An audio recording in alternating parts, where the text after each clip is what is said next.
Louis Riddick, live from Pittsburgh, to break down everything draft-related, of course. Got day one tomorrow, so let's get right into it here, Louis. There are 6 teams that have multiple first-round picks as of right now. Those teams are the Jets, the Browns, the Chiefs, Dolphins, Cowboys, and Giants. There have been 5 years in the common draft era where at least 6 teams have made multiple first-round picks, most recently in 2022. So, Louis, which team needs to ace the draft the most?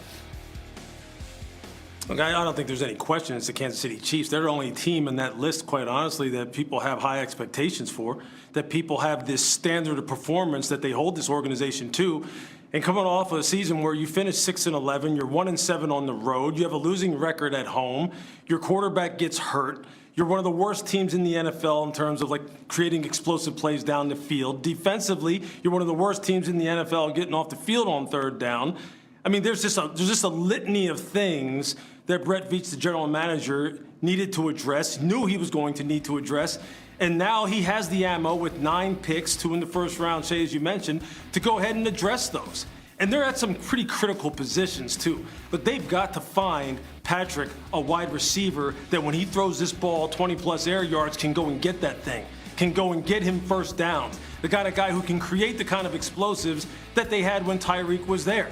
They need to be able to go ahead and establish the run game. Kenneth Walker is going to help out with that, obviously, who they bring over from Seattle. But look, they also need offensive line, too. And from what I understand, Coach Reid is just not happy with the way this offensive line is coming along, and he's going to have to address that. They lose both of their corners to the same team, the LA Rams, Trent McDuffie being the headliner who they trade away. So there's just holes at all these different positions. And with the kind of expectations that Kansas City carries every single year, there's no doubt Brett is feeling it. Kansas City Chief Kingdom is feeling it, and they need to come out of this draft having aced it. No question. Yeah, I disagree with you, Louis. They've won 3 championships. I mean, nobody's going to go out there and go crazy if the Chiefs have a so-so draft. Plus, they got Mahomes. The Giants are the team that have to ace this draft. They just traded Dexter Lawrence, All-Pro a few years ago. A lot of people don't like the trade. I don't have any problem with it. I was shocked they got a 10th pick back. They have 2 picks in the top 10. They got a young quarterback on Hart. They need another receiver. They need some help in the defense. They could use another offensive lineman. The Giants have to get these 2 right. You got Harbaugh in there, so you got to wonder who's going to make the final call. It's probably going to be Harbaugh, but does Shane make the final call? You have 2 of the top 10. You must get both right. If the Chiefs get the 29th pick wrong, we're going to live with it. If the Giants get the 10th pick wrong, the pick they got for Dexter Lawrence, the Giant fan is not going to live with it. The Giants must get 2, I don't know where you want to evaluate down the road. They got to get 2 starters back with picks 5 and 10. That's my core with that. I think both of y'all make compelling arguments. I was going to tell you that I was going to throw out the Detroit Lions, to be honest with you, because they were knocking on the door. They were in an NFC title game a couple of years ago. Didn't close the deal. Obviously, actually 3 years ago, 2 years ago, they lost to Washington, obviously, when Washington and Jaden Daniels beat them in the first round. Then last year, obviously, this past season, they missed the playoffs. But do you know the team that I'm just throwing this out there, Louis Riddick and Doggy? Just throwing this out to you two, Shay. The San Francisco 49ers. Now I'm looking at them. They only got the 27th overall pick, okay? And then they got a pick in the first and the second round, okay? And then they don't have a pick, you got compensatory selections in the last 3 rounds or whatever. But essentially, they're in a situation right now where John Lynch could basically take off the 5th, 6th, and the 7th rounds and stuff like that. I'm just looking at San Francisco only from this perspective. The Rams are not going away. Super Bowl going to be at SoFi this year. You understand what I'm saying? That's a Super Bowl I will be at. Usually I love watching Super Bowl on television. You understand? Having a good time on television. But I'm going to be at SoFi Stadium for the I ain't missing that. I got to see that, okay? I'm going to be there for that one, all right? Good Lord willing, I'm still on this earth living well. But the point is that San Francisco, and who's the reigning defending Super Bowl champions?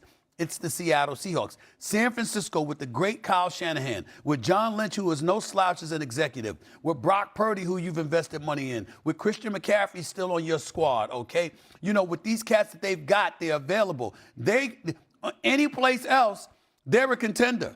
They might be on the outside looking in because you got 2 teams within the NFC West that are considered 2 elite contenders for the Super Bowl. What are you going to be able to do about it? So I'm only using them from that standpoint. Not necessarily through the draft, because, again, their first-round pick is the 27th overall. I'm just looking at San Francisco, and I'm saying, you got to afford to get everything right. Because you got 2 – it's not that you're not a good team.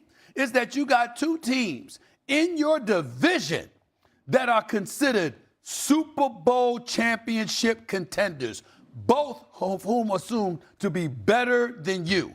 You can't afford to make mistakes. That's where I'm at with that. I will say this, Lewis, really quick, to your Chiefs Yeah. point and also to Stephen A. San Francisco 49ers point. Like, these are two franchises we've seen overcome draft mistakes and be able to still make it to the playoffs, to the Super Bowl, Yes. whatever it is. The Giants, on the other hand, if they don't find a way to, if they make mistakes in the draft, when can they overcome that? We've never seen that before. Go ahead, Lou.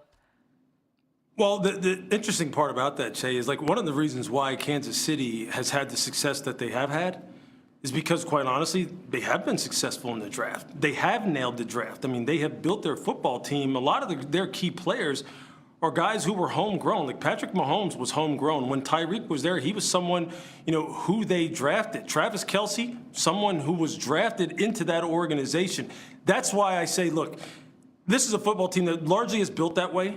They largely are a draft and develop type of football team.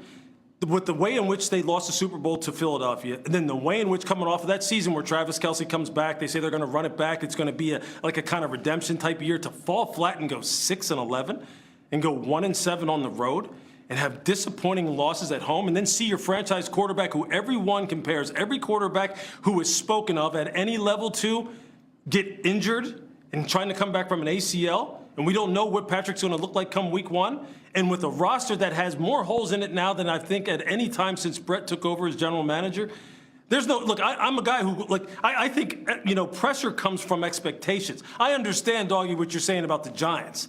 But have you kind of monitored what the Chiefs fan base is saying about that football team right now and the expectations they have going into this draft? I mean, there are people who are on pins and needles trying to figure out what's going to happen with this football team.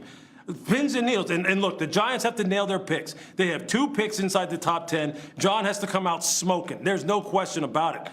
But the pressure is in Kansas City now because they expect to be back contending for Super Bowls, not for a playoff spot, Super Bowls, and to win them. Yeah, it's the first time the Kansas City Chiefs have a top 10 pick since 2017. There's a lot to overcome. No Hollywood Brown there. No Isaiah Pacheco there. They traded Trent McDuffie, et cetera, et cetera.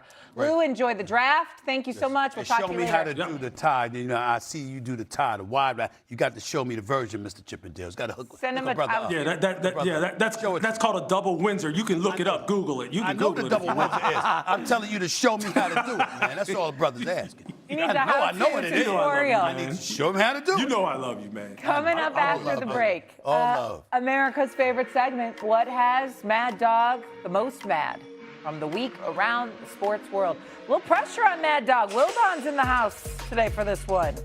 That's next. I don't know if Doggy's... ESPN's Draft Takeover.